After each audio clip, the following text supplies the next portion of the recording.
Hey everybody, welcome back to the show. I hope everybody had a safe, fun, relaxing, and enjoyable holiday season. I want to say Merry Christmas and Happy New Year to everybody. And, I hope you guys enjoyed some relaxing, fun time with friends and family. And, of course, Christmas is about so much more than just gifts and feasts and stuff like that. All that stuff is great, but we all know that ultimately Christmas is about Jesus and how he came as the Word of God made flesh and came to save us all. And so I hope you got some time this year to reflect on the birth of Jesus and all the things that God has blessed us with in this great country.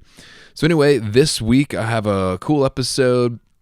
There's a new company out that probably a lot of you guys have seen, in social media and different places. Maybe you saw them at a show this year or at a TAC or something, but you've probably heard of FORLOH, which is a new hunting apparel company. They have some really high quality stuff. And the cool thing about FORLOH is everything, even down to their packing materials and just everything they do is completely 100% sourced and made in America. So, their wool is coming from American farms. Just everything that they make is sourced and made in America.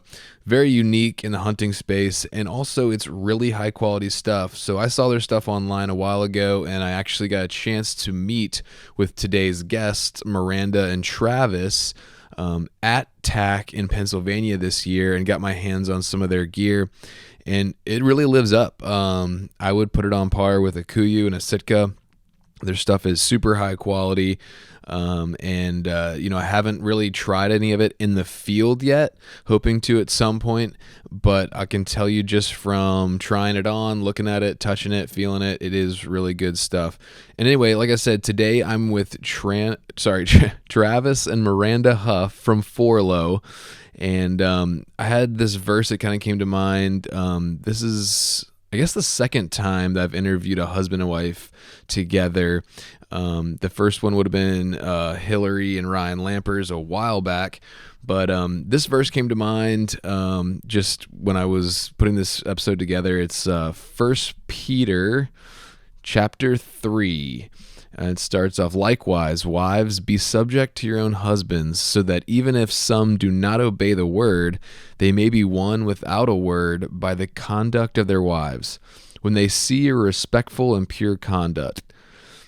Do not let your adorning be external, the braiding of hair and putting on of gold jewelry or clothing you wear, but let your adorning be the hidden person of the heart with the imperishable beauty of a gentle and quiet spirit, which in God's sight is very precious." And then verse 5, "For this is how the holy women who hoped in God used to adorn themselves, by submitting to their own husbands, as Sarah obeyed Abraham, calling him Lord, and you are her children, if you do good and do not fear anything that is frightening. Likewise, husbands, live with your wives in an understanding way, showing honor to the woman as the weaker vessel, since they are heirs with you of the grace of life, so that your prayers may not be hindered." And another translation says that they are partners with you in grace. So, there's a lot to get into there. That's a longer reading than I usually give. And, there's a lot of stuff that you can dig into there. But basically, it's just saying that, wives can lead their husbands to Christ through their conduct, which is kind of part of the Huff story here. So, I thought this verse was really good, and then just encourages us to care for one another, for love one another, respect each other, and to pray together. And so it was cool getting a chance to hang out with these two for a little bit, get to know them a little better, hear about their faith journey, hear about their hunting experiences, and what they've been up to. So we recorded this before hunting season, so you'll hear us talking about that. But I just had a few other episodes I had to get out before I finished this one. Also, the last, I'd say about 1/3 of the episode. Something happened with my audio recording, so you'll see a reduction in the quality of my audio on the last third of the episode. It's no big deal. You can still hear what's going on. It's just not quite as nice because something happened with my mic. So anyway, I hope that's not too big of a deal. It shouldn't be. I hope you guys enjoyed this episode. There's a lot of good stuff in there. Definitely check out FORLOH, 100% made in USA hunting and technical gear. And please subscribe to the podcast, subscribe to my YouTube channel, and leave me a rating and review. It's really helpful. Make sure you check out all the discount codes in the description field as well. Especially check out Heather's Choice. You can save 15% and grab some backcountry food, some meals and snacks. And now's the time really to stock up on Heather's Choice, because once season starts getting close, it's kind of hard to get sometimes because she sells out because her stuff is that good. Also, hit that Black Rifle Hunter's Quest 20, save 20% at Black Rifle Coffee. And there's a bunch of good ones in there: Argali, Two Vets tripods, Western fly covers, and some other ones. So check out all those in the discount code. I appreciate y'all's support, and stay tuned for more awesome stuff. All right, thanks.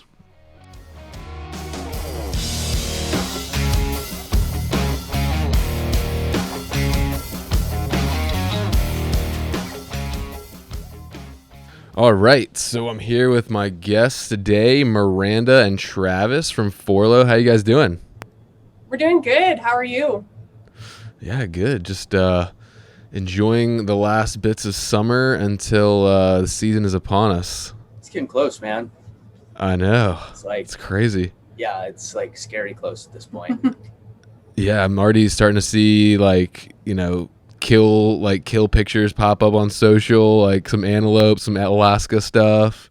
Yep. I had a couple elk photos pop up this morning. I don't know what those are all about. A bunch of big velvet bulls. I have no idea. Yeah. Where can you hunt velvet bulls right now? I know a couple years ago they did this like cold tag in Nevada, in this unit. There was a bunch of elk in there that wasn't supposed to be. But other than that, I have no idea unless it's private landowner type stuff. Yeah, could be private stuff. Well, cool. Well, as we are kind of in the thick of getting ready for season, like what's y'all's, what are you all up to right now? What are you guys doing in terms of prepping and getting stuff ready? Just as much as we can at this point, man. We're working 60, 70 hours a week on the road nonstop. So it's just, last week we went on basically like a 14-hour bonsai scouting trip just to check a couple cameras and glass a couple hillsides. Normally this time of year we'd be training 5-6 days a week, eating good, getting ready, but instead we're training like 2 to 3 days a week, eating terrible food because we're on the road all the time. So okay, he is eating terrible food. I am doing pretty good, to be honest. Okay. But I'm not. So how are you able to do that on the road, eat well on the road? It's just anywhere you go, you can find something good to eat. Choosing meats that aren't breaded, that aren't, cooked in a bunch of oils. I usually order salads and have the dressing on the side, or use like lemon juice on the side for like just to give it some flavor. Or like today for lunch, we went to this little brewery that's like one of my favorite places from when I used to live here, and they have like a quinoa veggie bowl, and I just added like shrimp to it. So like, you can always find something healthy to eat when you're on the road, and that goes for when you're like out hunting too. Like you can always choose healthier options. It might not be exactly what sounds the best, but he's dealing with feeling the best because he hasn't been eating very good, and I'm like, man. Well, I feel fine. The problem is like, if I eat a salad, that's great, and I feel good for like a couple hours, and then I'm starving. Yeah. It seems like there's no middle ground between a salad and a pizza in most of these places. You know what I mean? Yeah.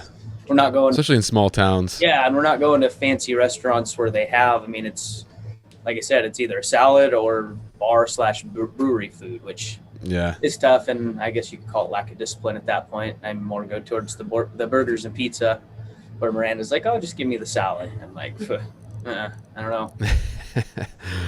Yeah, it's hard to do that when you're super hungry and you just want to mow a huge greasy burger, and yeah, it's hard to pick a salad. Do you ever go to those like hotels where they have like a kitchen, you can do some cooking on your own?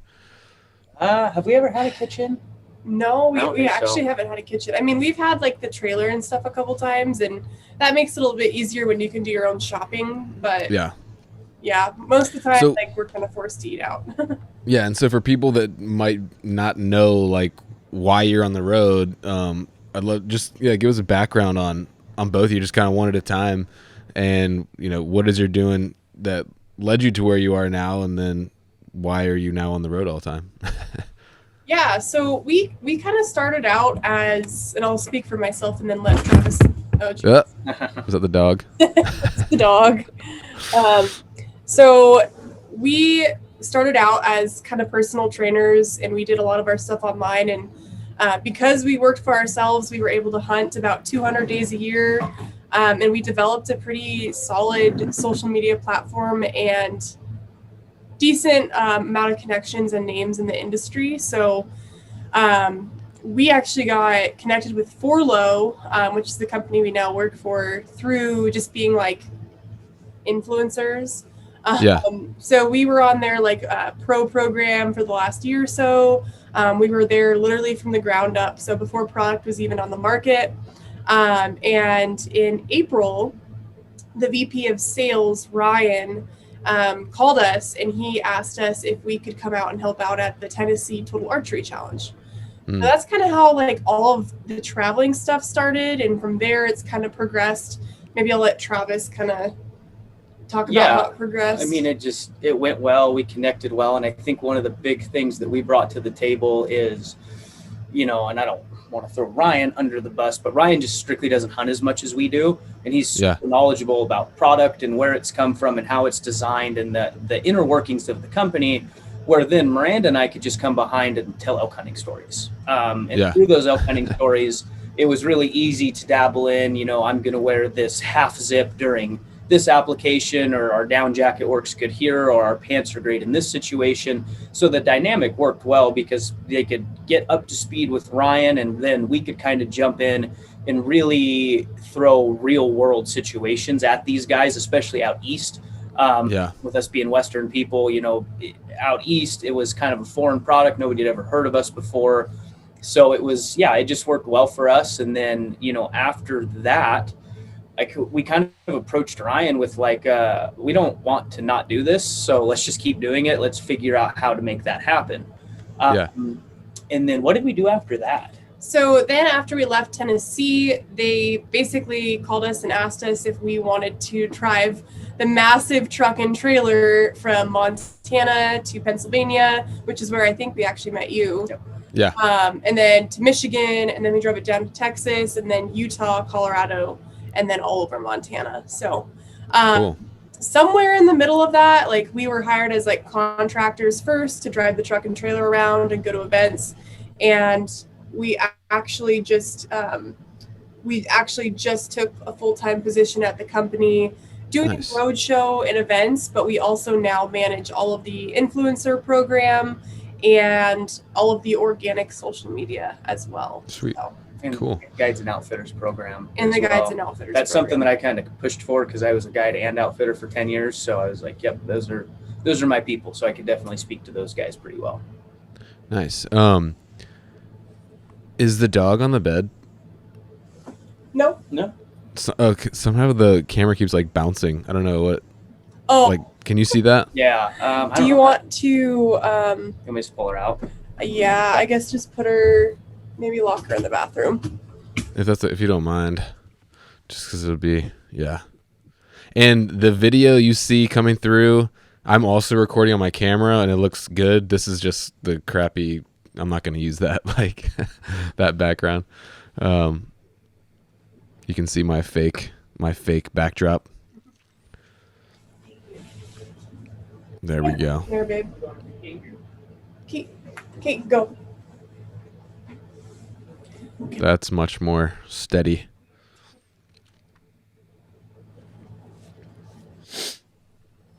What's the weather like out there? Is it nice or is it hot? No, I was actually wearing a vest today because it's pretty chilly actually. It was like 60 degrees when we left the Dang. hotel room. I'm jealous. It is nasty here. All right, that should help. Cool. Yeah, that's much more solid.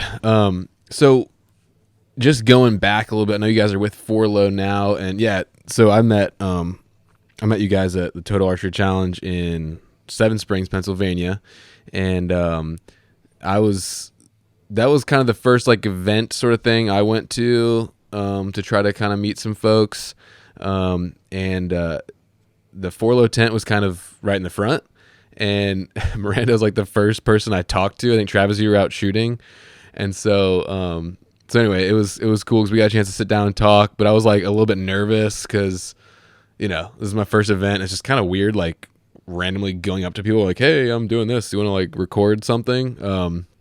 So anyway, I appreciate you guys being like super friendly to me, and I ended up hanging out with you guys a bunch, like in the tent. And I was gonna shoot with y'all, but I just didn't have time. But so that's how we met, and I appreciate you guys like being cool and stuff. That was fun. But just going back a little bit even deeper, like I'd love to hear individually, like start with, I guess we'll just start with Miranda, then go to Travis. Just how you got started, like holistically in hunting, in the fitness side of things.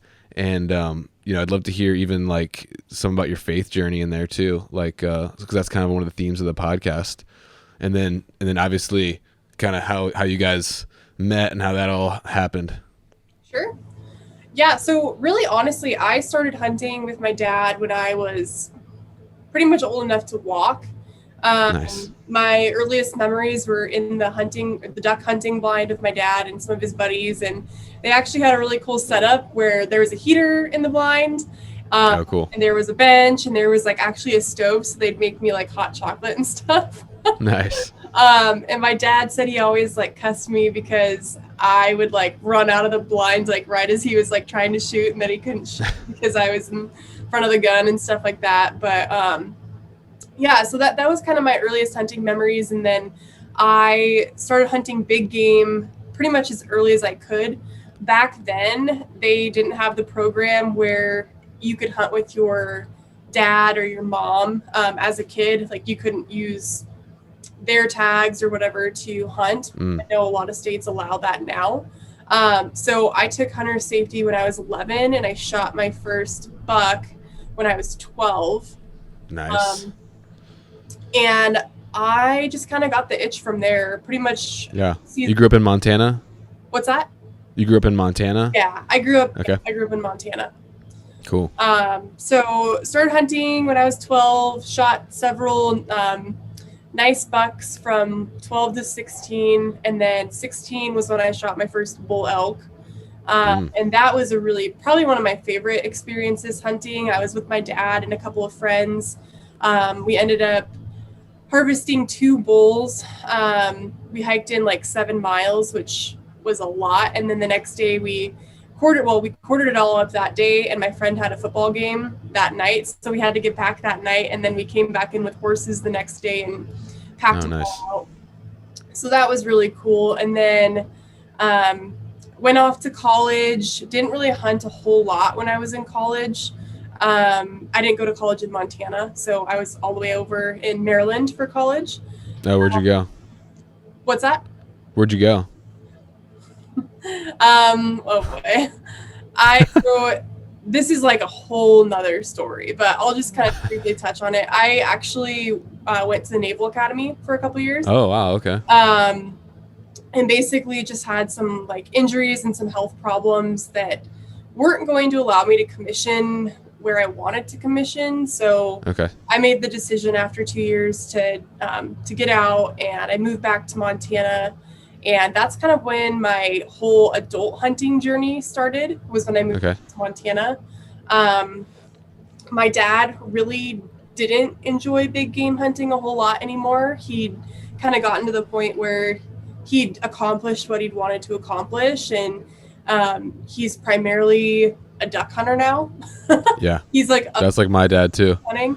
But he didn't really want to like help continue to teach me or help me learn. So I was like, okay, I have to figure this out on my own now. So I I felt pretty confident with, like my shooting abilities and my ability to like take clean shots. And I kind of understood most things when it came to hunting, but I wasn't like super confident to like be able to go out on my own and be successful.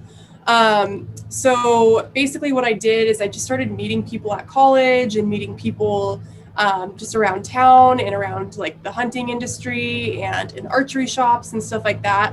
And I started just asking like, hey, can I like come along? I don't even need to hunt for myself. Like I will be a pack mule. I will like throw my phone in the trash so I can't even like save maps. Like I just want to come along and I want to learn. So that's kind of how I started like my adult journey in hunting. And it was really... Were people like responsive, or were they like, I don't know about taking this girl, or were they like, yeah, come on? So I had the slight edge that have always been super athletic. Okay. And like most people are like, Miranda could probably beat up most boys. So like they weren't ever concerned about me like holding them back or not being able to keep up or anything. So I did have that advantage. Nice. And then most of the people also knew my dad and knew how my dad raised me. So it wasn't like they didn't think I could like, they knew I knew how to like be quiet and stalk animals, and I've been successful hunting before. So it wasn't like being a brand new person out per se, Sure. But I think the biggest thing for me was like, I want to go, I can hike hard. I'm not going to complain.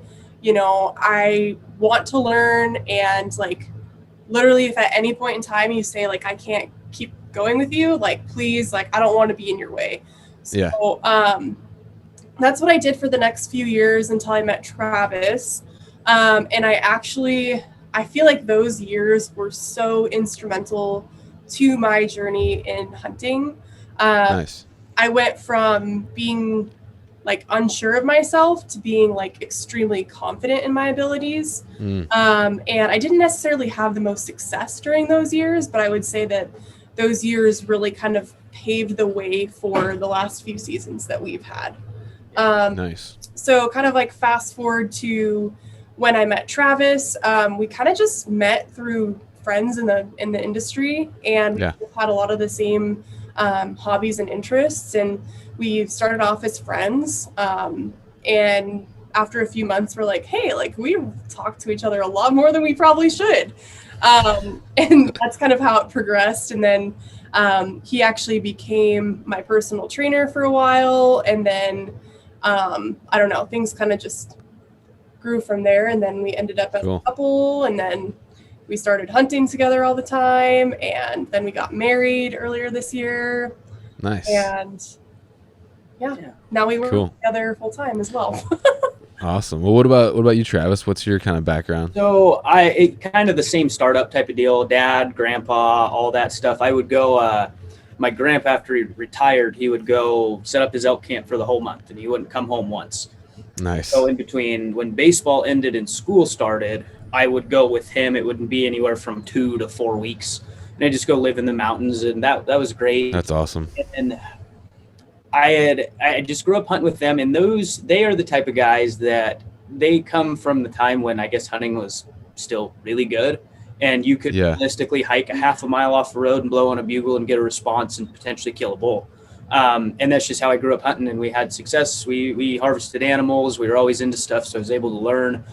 And then I remember I was at a local archery shop, and there was a guy in there that had a good reputation in the area. He's not like a big known guy, but he's killed a bunch of big bulls. He killed like 18 bulls, 18 years in a row. And so I saw him at our local archery shop, and it just struck up a conversation.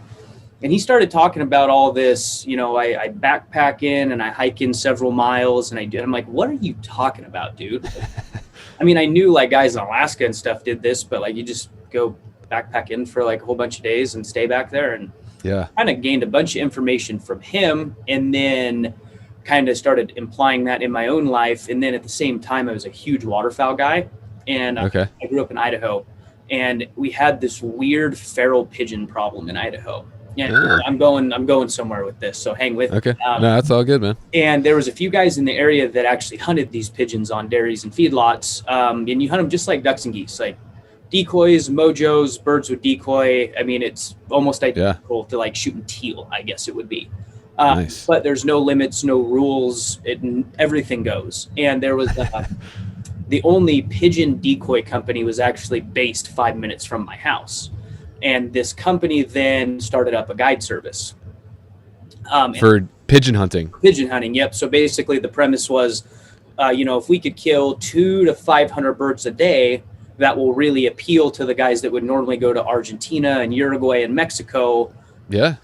That's cool. They would go down there for $20,000 to go on this trip, where they could come with the guys in Idaho for $1,200. And still, you're not going to shoot 1,000 birds a day, but a few hundred good decoy. Yeah. It was awesome. So this company blew up huge. And I actually got the opportunity. A friend of mine was working for the owner of the outfit. And he's like, hey, if you can kill ducks, you can kill pigeons. I need your help. So I went with him.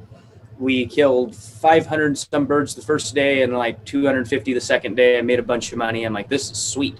And then I had actually made friends with the owner of the outfit. I started working for him. And then he sent me a text one day and he's like, hey, you pretty much don't work for me anymore. And I'm like, oh, well, what did I do wrong? He's like, nothing. I've decided I don't want to do this anymore. And I'm going to sell the company. And so I'm 18 years old and I'm like, okay, cool. I'm going to buy it. He's like, what are you talking about? And I'm like, I'm going to buy it. And he gave me a price and I'm not afraid to share it. It was $30,000. Okay. And at this time I'm 18, I'm making like $12 an hour as a meat cutter. Like, it's just, so I had a little bit of money in savings. I was like, okay, I'll cut you a deal. I'll give you this amount down and let me pay this thing off over a couple years. And so that's what we did. And I became an outfitter myself. I owned the business. Nice. I had guides in California and Oregon and all over the place. And that kind of helped me meet people in the industry. We hunted with Mojo Outdoors. We hunted with the owners of Vista. We hunted with a bunch of these big name guys. And so I kind of ran with that for, I don't know, a couple years. And there's a whole story on how it ended, but that kind of faded. And then amongst all this, a good friend of mine, Eric Strand, called me and he's like, hey dude, I have a buddy in Eastern Oregon who needs some help guiding elk hunts this year. Are you interested? And it was like my lifelong, since I was 8 years old, I'm going to be an elk hunting guide. This is what I'm going to do. And I'm like, obviously, I'm like, I don't need to know money. I don't need to know. Just give me an address and I'll be there. So I went up there for 30 days straight. I never came home. I never touched my own bow one time. I showed up on this 50,000 acre ranch and the outfitter, who's still a good friend of mine, was like, okay, the road's down there somewhere and this is your client. You should probably kill an elk between the top and the bottom. And I'm like, lovely. So it threw me right in the fire there. And then, that was, how long did I guide for? 4 years. Okay. Which is great knowledge gained. That I had the opportunity to hunt with the guys at Danner. I hunted with Chad Mendez. I hunted with Jordan Harbert. Oh, nice. And so I was able to kind of make connections and make friends with these guys, which helped me a little bit later in life. But that's kind of my come up. I no longer guide anymore, obviously being, full time with FORLOH. And then the fitness thing, man, that was just a buddy of mine who's still my best friend. He was just jacked all the time. I'm like, I was the short fat kid. I'm only 5'6". Like, I didn't know about diet, nutrition and stuff. And he finally, he was going to the gym like twice a day. And I'm like, well, I want to hang out with my buddies, so I'll just go to the gym with you. And that kind of sparked it all right there. A bunch of weight. I put on a bunch of muscle. I really got into the diet, nutrition, understood that, hey, if I do this right, I can do my bodybuilding stuff in the wintertime, and then I'll start to cut down coming into the season, get in shape for the mountain. And I just fell in love with this process. And so the fitness side, that's how that come about. And then when I was done outfitting, I was like, well, I got to go make money. So I just jumped online and, went through the 6-week course, got my personal training certification, because that's, I don't know if it's necessarily needed, but the gyms say you need some sort of certification. So I got that, became just an in-house personal trainer. And then right around that time, Miranda came in the mix. And what I had noticed was, we're charging this person over here, at the gym I was working at, $600 a month to meet with me 3 times a week for an hour, which to me was an astronomical number. So then I had started to see this whole new fitness online thing come about. And I asked her, I'm like, hey, I'm going to do this. Could you potentially help me get some clients? Because I social media didn't even have 1,000 followers at the time. Yeah. It was all hunters. And at the time, I hadn't really bridged the gap between hunting and fitness. So I was just like, let's just be fit and be bodybuilders and look awesome. Yeah. So she helped me get a couple clients along the way. And then I kind of approached her. I had ended up moving to Montana, and she had adapted what I was doing very well, and was to the point where she was actually teaching me stuff, and she was doing her own research and whatnot. Well, my backstory is I was actually a collegiate power lifter. So I just got into fitness. Right. Like I'd been working out since I was like 15 or 16 and lifted collegiately. But then I kind of had taken a couple years off, and he kind of helped me get back into it. And but then I approached her with like, let's just do this together, because her marketing and social media reach, along with the knowledge of everything we were doing, I was like, that's perfect. I'm not good at that, but I have a passion for helping people. So let's just try this. And then that was basically our sole income for, other than a few guiding gigs here and there. And then Miranda had another business. I'll let her talk about that. But then that was kind of our sole income for almost 3 years. That's just what we did. We just dove into the fitness side. You know, it was like, if we do this, then we can hunt a whole bunch because we don't have anywhere we have to be. And that's kind of how that whole thing transpired. And now we're on to this new other thing we got going on now. Yeah. That's awesome, man. So actually, that's funny. I got a job one time as a young man, going to Walmarts and shooting feral pigeons like at night. Dude, I've been offered that so many times. Like, yeah. I mean, sounds your gig sounds way cooler though. You know, it is, man, but it's really hard. That demographic of people, those aren't guys with a little bit of money that want to go on a hunt with their buddies. They're the guys that show up in their private jets with an $80,000 shotgun. So when these guys would show up, and then there's this little 18-year-old kid that's like, hey, I'm the outfitter. They're like, what is this? So it's really tough to get trust built amongst these guys, because I mean, some of these guys have competed at high level shooting shotguns. I mean, some of the guys that made millions of dollars a year doing nothing but shooting shotguns competitively, selling $1 million collections of shotguns. That's like, interesting. These been around, they've done it. And then there's me, who I'm taking them to a dairy or feedlot that's nothing but cow crap and dead cows everywhere, and it's just a mess. Yeah. But after the first few flocks would show up, and it was 70, 80, 90 birds at a time, and they're unloading, plugless guns into these flocks, and 20 birds are falling out of the middle of it. They're like, holy crap, this is a whole world. But amongst that, I had Walmart and different factories and stuff. They're always calling me, hey, can you get rid of our pigeons? Can you do this? Then they Did you guys eat the pigeons? So at times we would. I heard it's good. It is good. But the issue I had was, when you watch a pigeon pick a piece of corn out of cow crap, like, man, I would probably eat that myself. Whatever. But giving that to some of these clients, but we shot a lot of those Eurasian collared doves. I don't know if you've really seen those yet. We had a mass influx of these. They're a Eurasian dove that's been brought over to the United States, and they're blowing up out of control. We would shoot those on in hay fields and things like that, and those are phenomenal to eat. So we really dive into those when we get into them heavy. Yeah.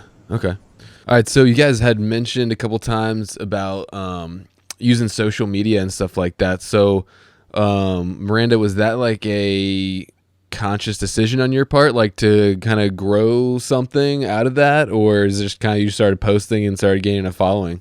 So I've got a lot of dimensions to my past, but when I was going to college in Montana after I left the Naval Academy, during the summertime, I'd go up to Alaska, and I was actually a guide, and that was my first real job, other than being a barista and a server when I was going to school during the school year. And between being a server and being a fishing guide working for somebody else, I just kind of realized that I didn't work well for other people. So when I got back to Montana, I started this business called Rocky Mountain Women Outdoors. And basically Cool. I started taking women on like hiking trips and backpacking trips and stuff like that. And that went really well for a few years. And then I just kind of got to the point where I was like always leading these trips for other people. And I never really got the chance to like do things for myself. Or if I did, I was like kind of burnt out because I just spent all this time taking other people out and stuff that I didn't even really like want to go out for myself. So when I started that business was really when I like started to get really heavy into building my personal brand and building my business brand on social media. And what's been so beautiful about the fact that I decided to build my personal brand was that like since then, so many other things have popped up, like the personal training business and working with FORLOH and working with some of the other brands that we're working with. And because I have a personal brand and because I am such a multi-passionate person, no matter what I do, people are going to buy what I do because it's from me. Whereas if you do focus on building kind of like a business brand, if the business ever goes away or if you ever sell the business, like you're kind of left with nothing. So for me, building that personal brand was super important. It was strategic, and I'll always.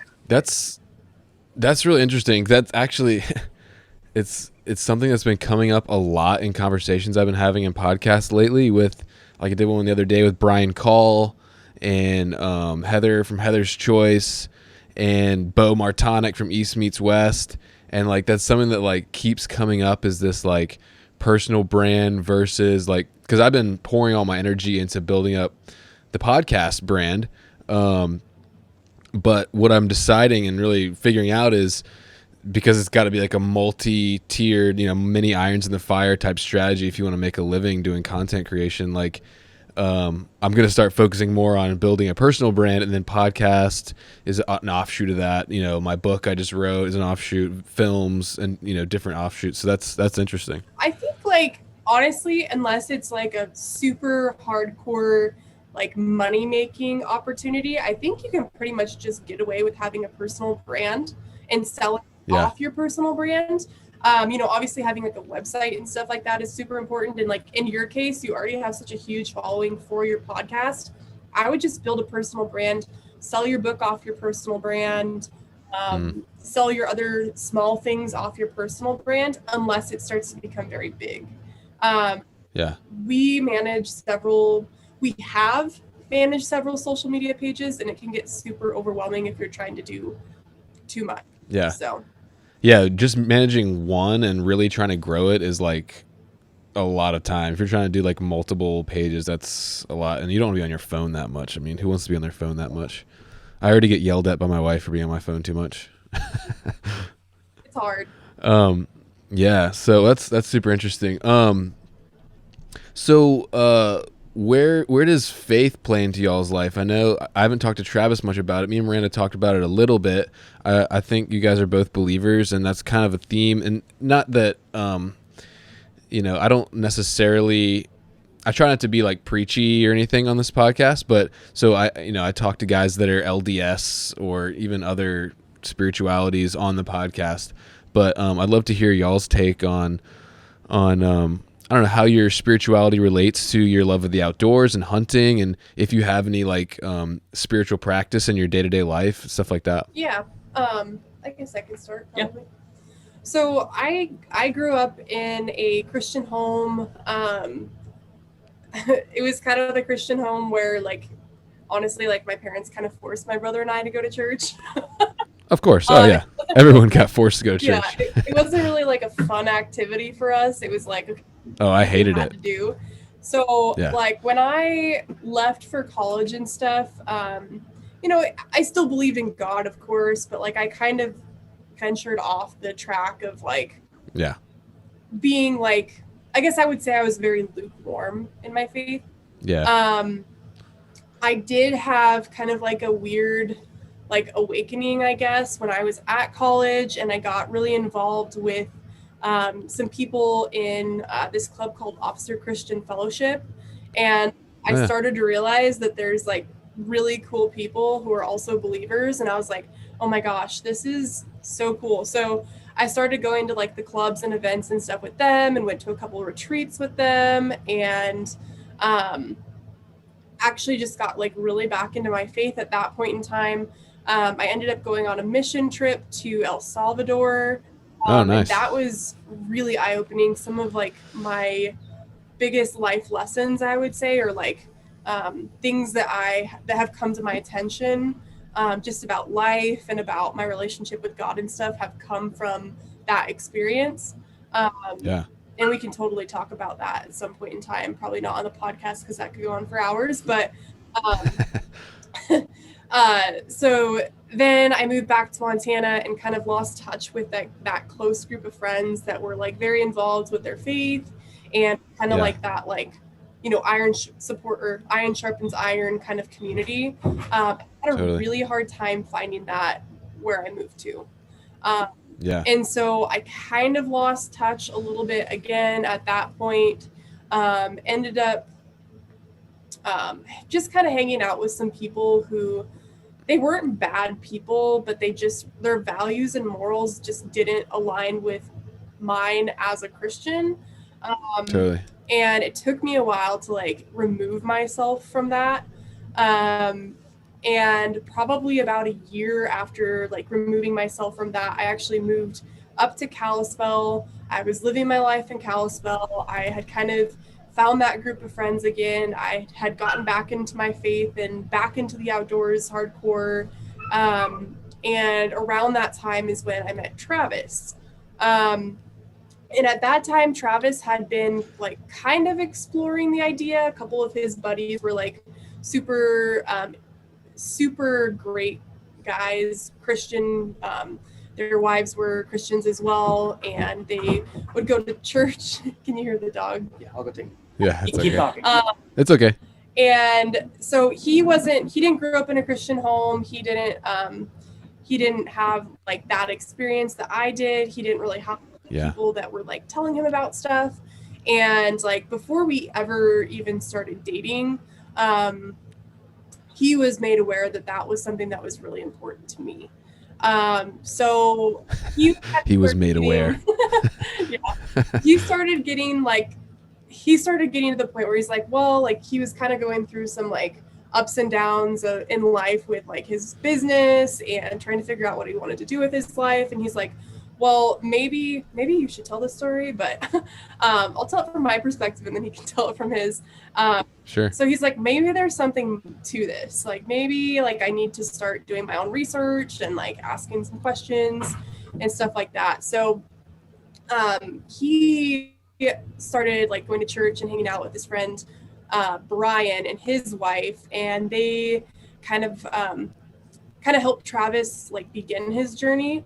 And I think you got saved with them at their church. Yeah. Nice. And from there, like we became better friends, and then eventually like we started dating, and things were like, one of our favorite activities to do together was like to go to church, and then we'd go out to brunch afterwards. And that like relationship with God is ultimately, I feel like, what really started the foundation for our relationship. Totally. After a while, so we kind of did the long distance thing for a while, and then Travis actually ended up moving up to Montana, so we didn't have to do the long distance thing forever. And we continued to go to church together, and ended up actually, like, what was it, like a year and a half in or something like that, and this is starting to get like super personal, but we actually ended up like moving in together and stuff, which hindsight was a really bad idea. And down the road, we actually ended up taking like a slight break from our relationship. We broke up and kind of reprioritized our lives and our faith and all that kind of stuff. And then we didn't move in with each other again until after we got married. So nice. Yeah, I mean, our testimony is like, it's pretty long, it's pretty in depth, but that's kind of like an overview of it. And you know, being on the road, I will say, makes it pretty difficult sometimes to like go to church all the time, which is something that's like super important to me. So I'm hoping Sure. Maybe we don't have to work every Sunday moving forward. Yeah. But for me, I think it's mostly, you know, censoring things that I'm listening to or watching Sure. or hearing. It's making sure I'm spending time around people who, you know, have the same morals and values that we do. It, you know, diving into the Bible and, you know, spending time with God. It's praying. It's I don't know, like it's making sure that my brain is being filled with totally. Jesus and not, you know, a lot of the world garbage. Yeah. I mean, and like community is huge, but like you said, you can still get that one-on-one time with God. And a lot of times it comes down to just like physical fitness, like discipline. Like, man, I don't feel like, you know, having my quiet time this morning, but I'm going to do it anyway, you know? It's a lot like physical fitness and that, you know? Yeah. Oh, that's cool. So yeah, what about from your side, Trav? I mean, she pretty much touched on all of it, so I don't have a ton to say, but I grew up in a non-religious home whatsoever. My dad, my grandma, God bless her, she grew up Catholic. Okay. She was a great person. She actually is no longer with us, but she kind of same thing, forced my dad and my uncle and my aunt to go to a Catholic church. And they absolutely hated it. Like they did not like it. So the second they all turned 18, they're like, we're done with this. We're not going to introduce it into our homes, anything like that. And then cut to, you know, when Miranda was talking about the first time I had ever gone to a Christian church with my buddy Brian, I like walk in, there's like 1,000 people in there, there's music, and I'm like, well, this isn't what I expected it to be. And first and foremost, I kind of fell in love with the people. It was interesting being in a place where 100% of the people smiled. They were all nice. They all wanted to carry on a conversation with you and learn more about you. And I think that's where it kind of started for me, was like, these are the type of people I need to be around. Before I commit myself to this and to her, I should probably educate myself a little bit. And so I kind of started diving down that road a little bit. And, you know, that's smart. Like Miranda said, it's been tough being on the road. And then when you're not on the road, we're hunting, and it is tough. But it's definitely had a positive impact. It's a place for me to go to keep my morals and my ethics in check. You know, and I noticed those actually may start to fade a little bit too when we're out of church, because I don't have that, for lack of a better term, kind of a Sunday reset where I can go immerse myself in this with these great people. And that, you know, for me, that always, like, I always woke up Monday morning ready to roll. I'm like, I'm in a great mood. I'm ready to train hard. I'm ready to work hard. And then maybe Friday, Saturday, that would start to fade. And then you can kind of re-up on it. And, you know, I know very simplified, maybe not the best way to put it. But that, you know, amongst all this, getting into the Bible more, educating myself more, learning more, it's been big for me. And it's still, honestly, it's still relatively new to me, but I wouldn't trade for it. It's honestly the only reason we're still together, if I'm being honest. Yeah. Our faith, you know, when Miranda and marriage is hard. And it's, you know, at the time when we did break up, it was not, I don't know how to say this without getting too in depth. I honestly didn't expect it, if I'm just being completely transparent. So I'm like stuck in this house by myself with no one around me going, I'm a mess, dude. Like, I'm like, well, the last 2 years, business growth, all this stuff is gone. And so I was like, is all I knew to do was, 1 second. You gonna take care of that? Yeah. It's okay. You can continue. And then with that, you know, I just started to pray about it, and I never said like, I never really asked like, show me what to do. I would just pray about it, and amongst that helped me kind of get back on my feet and get back. You know, I went and got a job. I did these things and got myself rolling again. And through that, I just kind of had felt this thing where like, it's not over yet, but you need to be genuinely a better person. And I just worked on myself, and it wasn't long, couple weeks, you know, maybe a month at the max. And I just kind of started working on myself and bettering myself. And through that, here we are married, basically, Nice. honestly, 6 months after that breakup. So Okay. I would say without that, neither of us would be sitting in the position that we're sitting in. And that's that was not, I'm definitely not going to say the jumping off point for me, but that was the solidification behind everything for me. Like Awesome. I listened to what I was told and I prayed about it and I did what I thought was right and what I thought God wanted. And now here we are. And so ever since then, it's been kind of it's been in the background, man. I mean, I'm not going to lie. We've traveled. So I think realistically, we've been on the road nonstop since November of last year. Wow. And, we would find times when we could to make it to a church if we could find one. But yeah, that's just kind of definitely not as in depth as Miranda's, but that's my little bit of a background with that. For sure, man. God's always got a plan, and he obviously had a plan to get you guys together, so that's awesome. Miranda, so okay, you don't have to go into like super detail, but what's like your one biggest takeaway from your time in the missions field? I gotta ask. Oh, okay. So we were going kind of like house to house. So basically what we were doing while we were on the mission was there was this children's center where basically kids without parents could go, kids whose parents couldn't really support them with food and all the like dental and medical care and all that stuff. They would go there and hang out sometimes. So there's just like a bunch of like a hodgepodge of kids that would hang out at this center.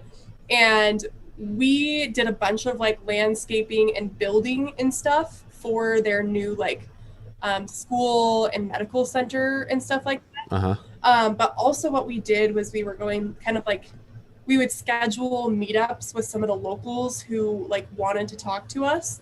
I don't know if they wanted to talk to us because we were Americans or if they wanted to talk to us about God necessarily. But I just remember this one guy that invited us to come to his house and talk about God. He invited us to our house. The whole village of El Salvador does not, for the most part, have running water. So all these people, the way they get their water is it sits in these like troughs, and they just like, that's how they use their water. They bathe with it. It's just standing water. It doesn't flow. It doesn't have pipes that come into the house, nothing. So also their houses don't have floors. So it's just dirt floors, and they sweep the dirt floors. And so the dirt floors are like honestly relatively clean, but sweep them so much it's almost like cement because it's so like packed. Well, anyways, this guy like invites us over to his house and seriously like is one of the most hospitable people. The guy doesn't have running water. He doesn't have a floor. He doesn't even have chairs in his house. So he walks a mile down the road and brings like 4 folding chairs back from somebody else's house so that we could all sit at his house.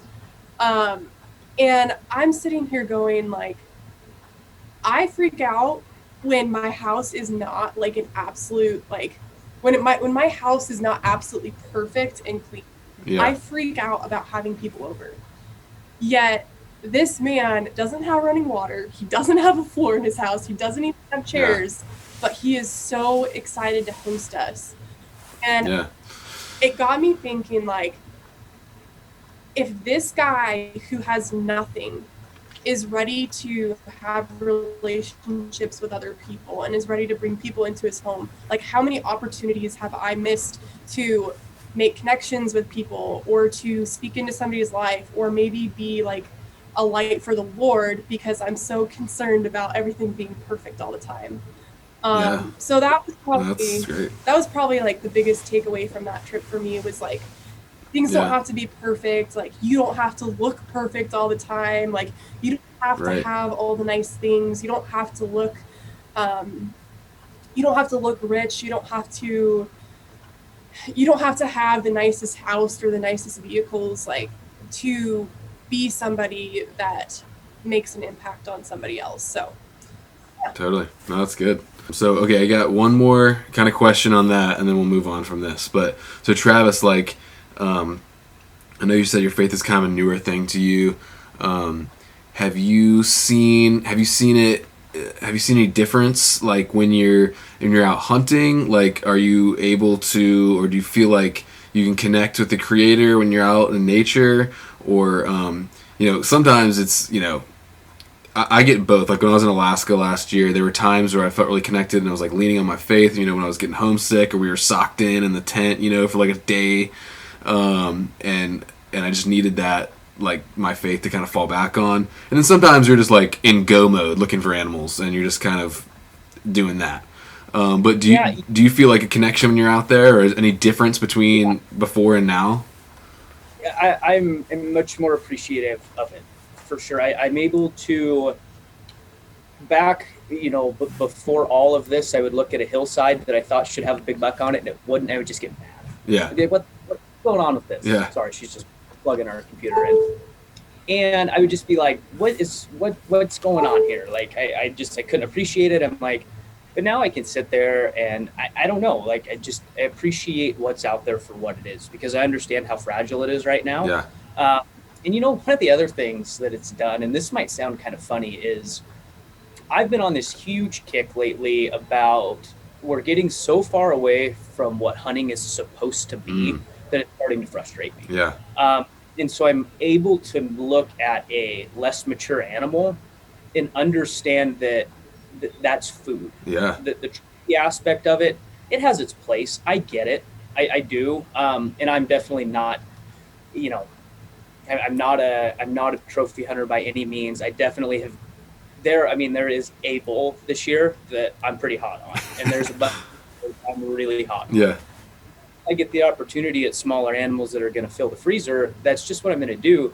And understanding that was God's intention. Yeah. The intention was never to, what does that deer score? What does that elk score? How big of a skull does that bear have? None of that actually matters. Yeah. It only matters in this little industry here that we work in. Totally. So I'm able to look at a forked horn buck and just appreciate that he's there, opposed to just go, oh, there's only little bucks in this country, let's get out of here. That's awesome. And that makes a ton of sense. Totally, but man. That's kind of where I'm at with the whole thing, and I'm able to.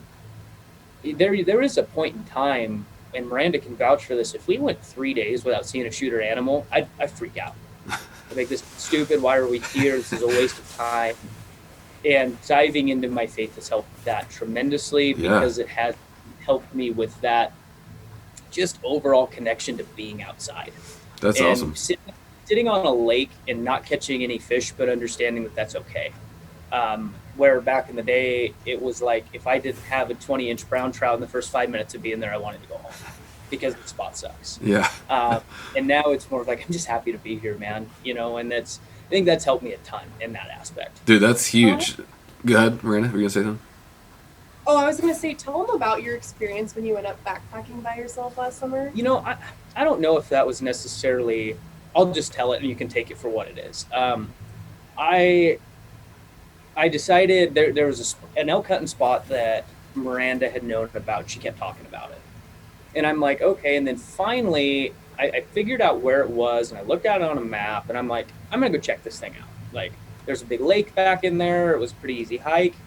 And so I just loaded my stuff up, loaded my backpack up with all 3 nights worth of backpacking gear, and I just took off by myself. And I got in there, and I sat next to this lake, and it just got extremely emotional. I was like, I need to call Miranda. I need to call my dad. I need to I started crying. I was like, what is, but the hike wasn't hard. There was no bears around. I wasn't scared. I was catching all these 15-inch cutthroats on a fly rod. It was freaking phenomenal. And it was, for me, is what it was I had bought a business, lost a business, started a new career, kind of evolved that career, met someone, moved out of state, left my friends, left my family. Yeah. And I had never had a second to process any of it. Oh, wow, yeah. It was go, go, go, make money, kill animals, create opportunities. That was my life. And I sat up there. I had basically no cell phone service. I was pretty deep. I was 4 or 5 hour hike in at this point. And I don't know, like I just like it was the only place I could go to process everything. And I guess this processing just came out in like this big emotional ball of mess. But yeah, no, that was an eye opener for me for sure. But then kind of understanding the correlation between what I was feeling and God's intention behind that, and I needed to be there at that time. Yeah, I needed to be there by myself, and at that time, life was pretty not easy, but it was comfortable. Yeah. I lived in a nice house. We made decent money. I had my girlfriend, my dogs. Like everything was cush. And then I went back in this country. It was hard. It was brutal. Nasty storms blew in, and it kind of made me suffer a little bit and made me a better person when I came out the back end of it. Yeah. And it was definitely like there was no reason for me to go on that trip. None at all. Like we had another spot that was chock full of elk, chock full of big bucks. I didn't need to go in there. I didn't need to go look for these elk, but I just like something inside me was like, load your backpack up and go. Yeah. And that's the experience I had coming out the back end of it. No, that's so awesome, man. I mean, yeah, just that experience is invaluable. I mean, you see in the Bible, you know, even Jesus taking time to go by himself, you know, sit on a mountain, and like we totally need that reset. And I feel like a lot of guys like you and me might not ever get that reset if it wasn't for hunting, you know? And that's why that's one reason why it's such an awesome thing. Yeah, and you know, I would say the gym is one of those outlets as well. But what is that? In 2 hours at the max? Yeah. And it's a great place to just kind of go reset for the day. Right. But being in a situation where you can't just pick up your phone and call somebody, and it was a long hike out, and my backpack was stupidly heavy. Like, I don't know why I decided to go the water as I did, but I don't know. And like this thing, I was getting my butt kicked, man. The weather rolled on me that night. It was thunder and lightning all night long. My headlight was dead, so I was in grizzly country, so I went and stashed my food that night. Yeah. I realized that I was 2 steps away from falling into the lake. There was like it had kind of backflowed up into the timber a little bit. And so I had set my food like 4 inches from the edge of this lake. Yeah. And it was tough. Like it beat me up, and it helped me gain perspective on life in general. Yeah, that's awesome. Yeah. That's awesome, man. Definitely a God moment for sure. Yeah. So we're getting kind of close to time here, but I did want to ask another question from Miranda of just kind of, I just kind of curious, what's it like, you know, you've been kind of big in the fitness world and now sort of in the hunting world. What's it like sort of being in these male-dominated worlds as a female? What's your perspective on that? Yeah, I think it's my biggest challenge, if I'm being super honest, is I know that God created men and women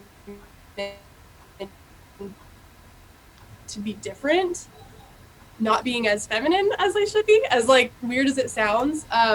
So like I have to make a conscious effort to like allow Travis to feel like a man or feel like, you know, the leader of the household. I have to allow myself to feel like a girl, like, which sometimes means like making sure I curl my hair once a week, even. You know, it's so easy to get wrapped up in like, okay, we're going hunting, like not showering for 10 days, like we're hunting together and we're basically equals. He's not really like teaching me a bunch of stuff or like guiding me as we hunt. We're kind of partners and we work together. And so that's cool. It's really easy for me to get into that place. It's a beautiful thing, but it's really easy for me to get in that place where I have a lot of like masculine energy. Like I'm very much a leader, very much a type A personality, very much like a go-getter, which are typically, I mean, women do have those qualities, but it's not the caretaker and the, the person that's kind of keeping up with the house and cooking, which those are things that I want to embody as his wife. And I know that like in today's society, like it's a lot of people look down upon like women taking care of the house and laundry and cooking and taking care of, you know, those types of things. But like, that's something that as you dive into the Bible, like that's kind of some of the expectations that are set for women. And men are kind of supposed to be the decision makers, like the ultimate decision makers. They're supposed to be the protectors. They're supposed to be, they're supposed to have that role for their wives. Right. And for me, I think that's been the toughest thing being in these male-dominated industries, is allowing him to be that and allowing myself time and space to really feel like a woman and be the kind of wife that he needs. So, yeah. And not wanting to pull my hair out when my dog is freaking out. No, yeah, that's a tough balance, and I know you Western ladies are a tough breed. So, but just reminding. I also want to be like a badass, but yeah, it's just finding the mixture between like being able to like be a beast, but also like be a lady. So yeah, lady beast. It's been really well though. Like I think a lot of it has to do with like the way you carry yourself and the way that you have conversations with people. Yeah. I make it an effort to never talk over my head.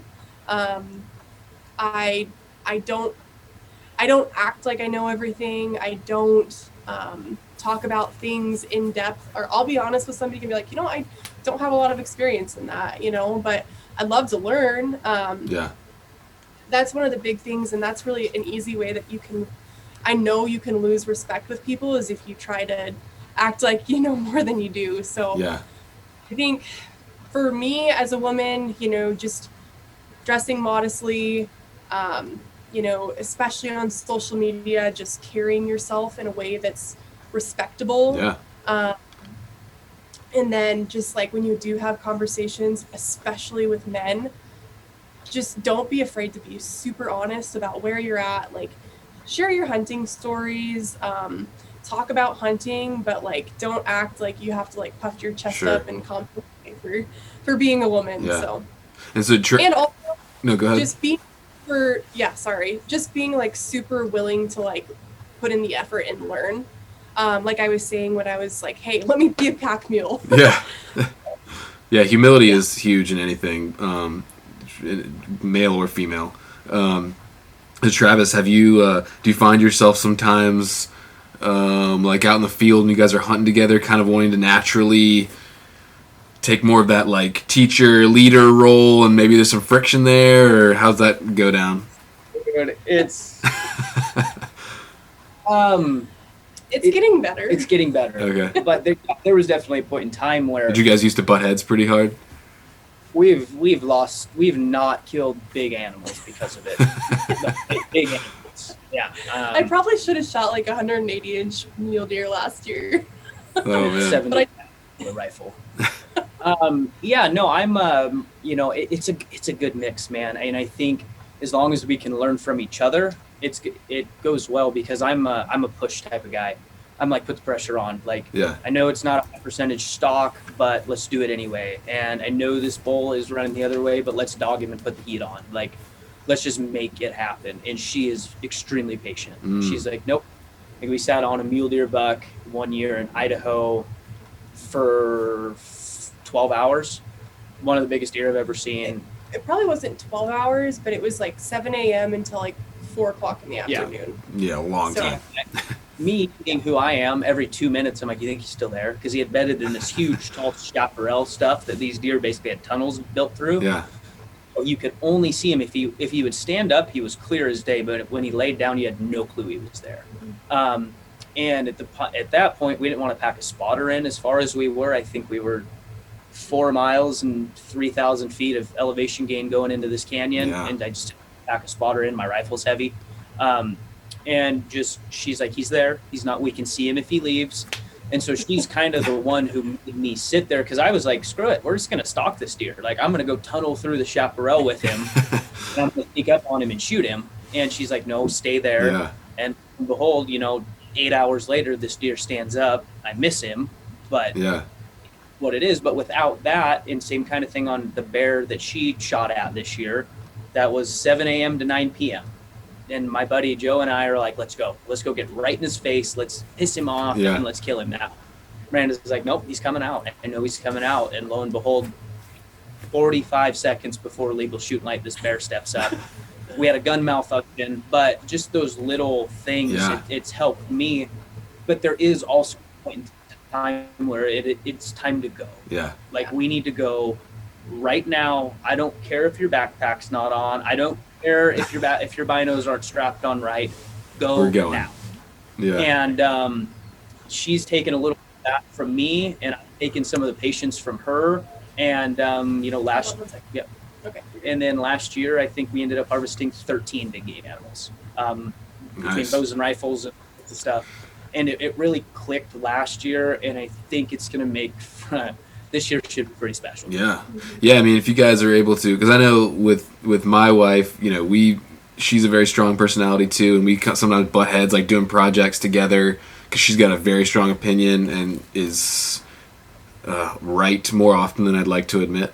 But yeah, I'd love to hunt with you guys sometime, because it'd be cool to see that. As men, it's easy to like naturally want to be like telling your woman, like, this is what we're doing, this is how we hunt. But like hunting with like an equal, like Miranda said, that'd be an interesting dynamic. But if you guys are able to, like you said, balance each other out, like you get a little bit of your go-getter and a little bit of her patience, sounds like a pretty magical mix. So with that in mind, what kind of adventures you got planned for this year? So right now, just kind of your standard. We'll do deer and elk in Montana in September.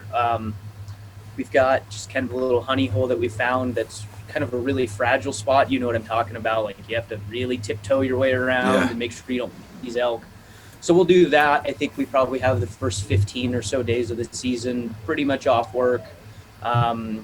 We'll hunt. We'll use that as a FORLOH content builder as well. Cool. In October, what? Oh, I was just gonna say, it's really nice because FORLOH is like, we need you guys to go hunt. Yeah, because content. You are the brand's hunters. Like, we're pretty much the only employees that work for the company besides the owner that are hunters. Oh, okay.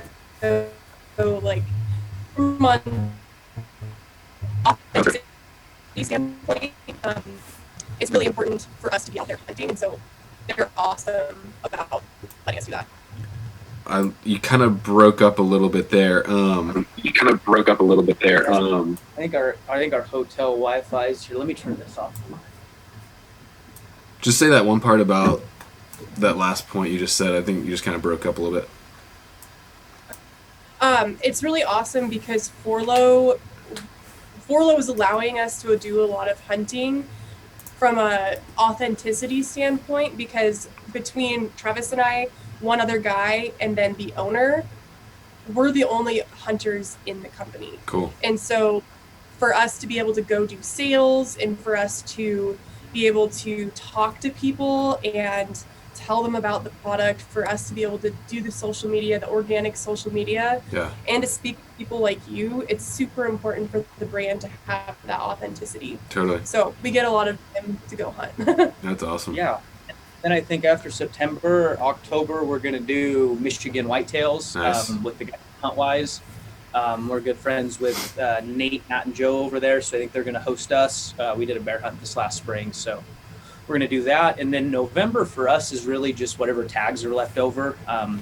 Here in Montana, we're super fortunate that we can get an elk tag. I think we'll have probably 5 deer tags apiece. We both have bear tags left over, so you're never going to fill all of them during archery season. I mean, unless we just want to go out and shoot a bunch of fork and horn bucks and does and do it that way. Yeah.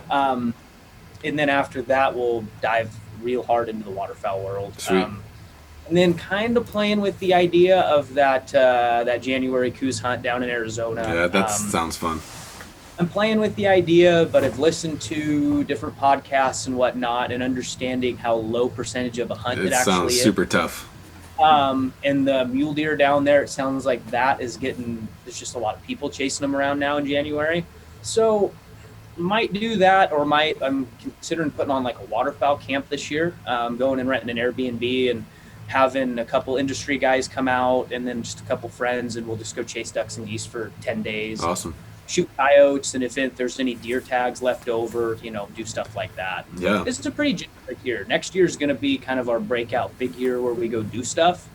but this year's just, we're going to stay home for the most part. Maybe we're doing Michigan, maybe Nebraska, but we're going to stay home for the most part. Nice. And we forgot to put in for antelope this year. Oh, so dang. Yeah.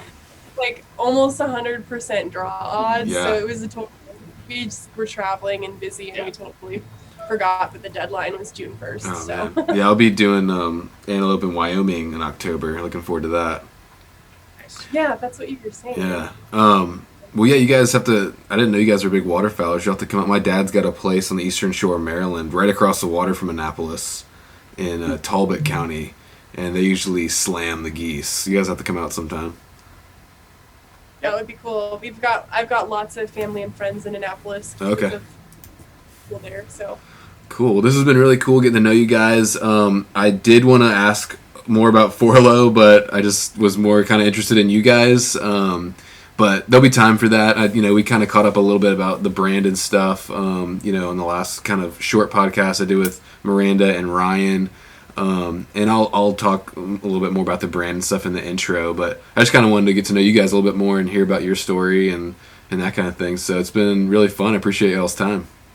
Yeah, we of course. appreciate the opportunity, man. It was good to talk to you. Yeah, you too. All right, well, I'll catch you guys soon. Awesome. Thanks, man. Sounds good.